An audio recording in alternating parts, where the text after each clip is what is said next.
नमस्कार। अद्भुत जीवन। जीवन बहुत ही अद्भुत है। हर सेकंड नया नूतन हो रहा है।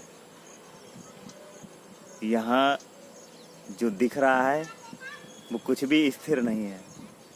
हमें ऐसा महसूस होता है कि ये स्थिर है, जैसे नदी आपको स्थिर दिखती है, मगर उसका जल हर सेकंड बदलता रहता है।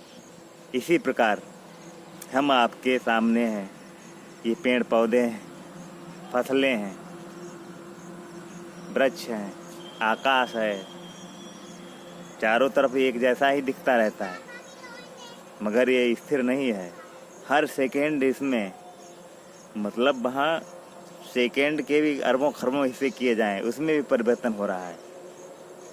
ये अद्भुत है, यह नया नूतन है, नव नया नूतन है। यहाँ स्थिरता है ही नहीं। जब तक हम बोल रहे होते हैं, हमारे अंदर काफ़ी कोशिकाएं मृत हो गई होंगी और काफ़ी नई निर्मित हो गई होंगी, उनका जन्म हो चुका होगा। तो जीवन में भी अरबों खरबों जीवन चलते रहते हैं। तभी कहा है यथा पिंड तथा ब्रह्मांड है। जो हमारे पिंड में है, जो शरीर में है, वही पूरा ब्रह्मांड में है। जितनी प्रक्रियाएं हमारे शरीर में होंगी, होती रही हैं, उतनी ही प्रक्रियाएं ब्रह्मांड में भी हो रही हैं, क्योंकि हजारों लाखों विस्फोट होकर ब्रह्मांड का विस्तार हो ही रहा है, सौरमंडल बड़ा हो ही रहा है। ऐसे शरीर में भी ब्लड सर्कुलेशन, कोशिकाएं और जाने क्या क्या निर्मित हो ही रहे होते हैं, विनाश हो रहा होता है। अब एक शरीर दिखता रहता है, ऐसे ब्रह्मांड पूरा दिखता रहता है। अब परिवर्तन लगातार हो रहे हैं।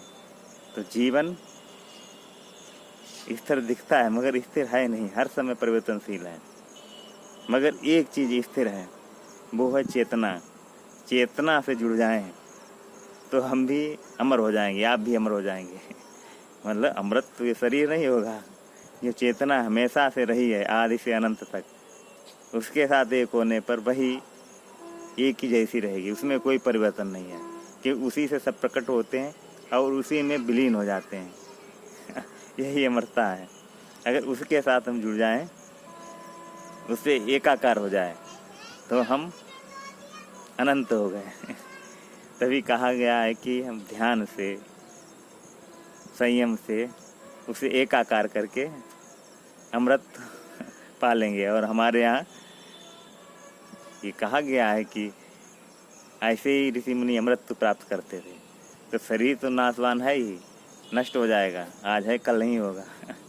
मगर जो चेतना है उसमें विलीन होकर एक ही हो, तो एक ही है सभी के अंदर, आपके अंदर, वृक्ष पेड़ पौधे के अंदर, वो हमेशा यूं ही रहेगी, कि उसी में प्रलय है, उसी में निर्माण है।